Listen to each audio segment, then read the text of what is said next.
The First Contact story pack has just dropped, and here's everything you're getting in this latest Stellaris DLC. Fittingly enough, we're starting with the Origins, which we're getting 3 of in this pack. First up, Broken Shackles. This first Origin sees you start your game as a result of a mutiny on a slaver vessel made up of a mix of pre-FTL species. This means you start with several disadvantages such as missing technologies and an inability to build certain infrastructure. But you do have multiculturalism, so it's not all bad. These missing techs and disadvantages include an inability to build certain planetary buildings, as well as any combat ships, so you're going to be playing catch up right from the get-go. To make up for this, your starting system and planets are pretty bountiful in terms of production, so you're not hurting too much too fast. Your system is full of resources just waiting to be harvested, and your planet starts with a large population and room for more, with a ton of district slots and starting buildings to churn out resources. However, you'll need to complete the crashed ship archaeological project before you get access to all those slots, so be prepared for a lot of sitting around in this system when you get started. You also start with no construction or science ships, so you'll need to pick which to build first to get moving in the space department.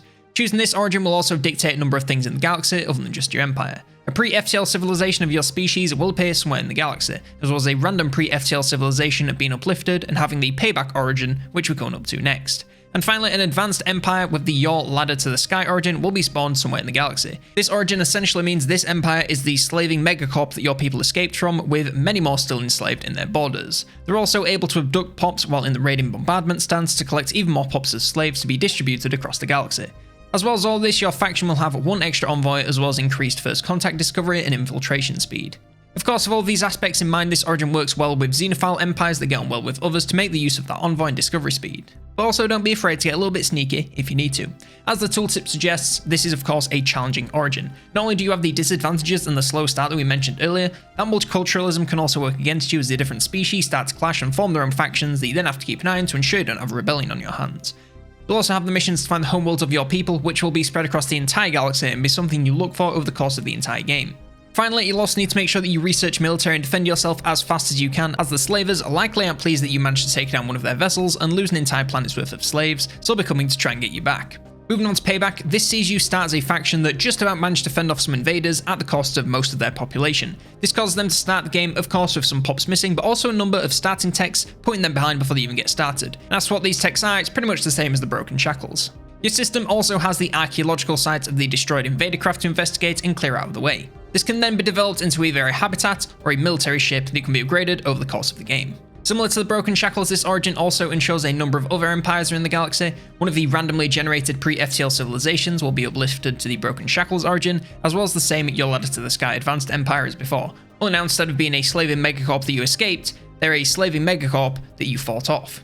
Another challenging origin here, mainly due to the reduced pops and limited technology early on, that's really going to push you back before you even get started. Plus, who knows when the invaders will return to pick up everyone else they missed. I don't want to spoil too much, but you'll be dealing with the aftermath of this initial invasion for pretty much the entire game, with several events that will force you in some difficult decisions, as well as some highly rewarding quest chains that can yield some massive advancements to get you back in the game. And of course, once you track down whoever it is that launched the invasion, they're probably not going to be very happy that you fought them off, and war, or at least very heated diplomatic relations, are likely to ensue.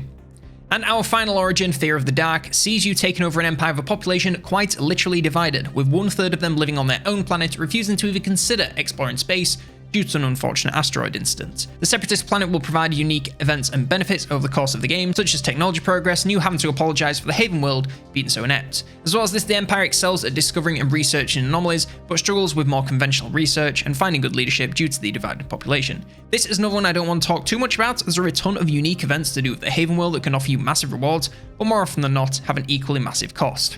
It's quite a unique gameplay style where you are essentially babysitting this extra planet and end up cleaning up after all their actions because they are so inept. Alongside these 3 origins, you're also getting some new interactions with pre-FTL species. This is quite a strange but also really interesting addition to the game. This new feature changes how you can interact with these pre-FTL civilizations depending on their level of technology and awareness of your presence. It allows you to be a passive observer or make contact with them to uplift them to the space age, voluntarily or otherwise. These new actions will come to a head once the civilization reaches the space age and joins the galactic community and tells everyone about that one time they realized they weren't alone in the universe. You just better hope that it's a story of excitement rather than one of subjugation, otherwise everyone else in the galaxy might take a disliking to you.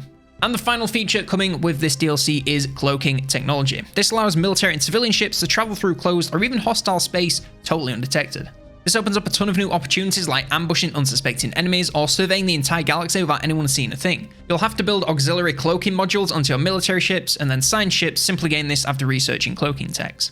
Using cloaking does sacrifice action and movement speed on most of your ships, so just be sure that it's not going to slow you down too much before you just click it on for the point of having it on. Of course, this can also be used against you, so you'll have to stay extra vigilant and build detection arrays in your starbases to make sure you're not the only one being fooled. And that is everything that you're getting in this first contact story pack for Stellaris, but if you're looking for more information about the rest of the DLC so far, then check out this video here where I explain every single one of them.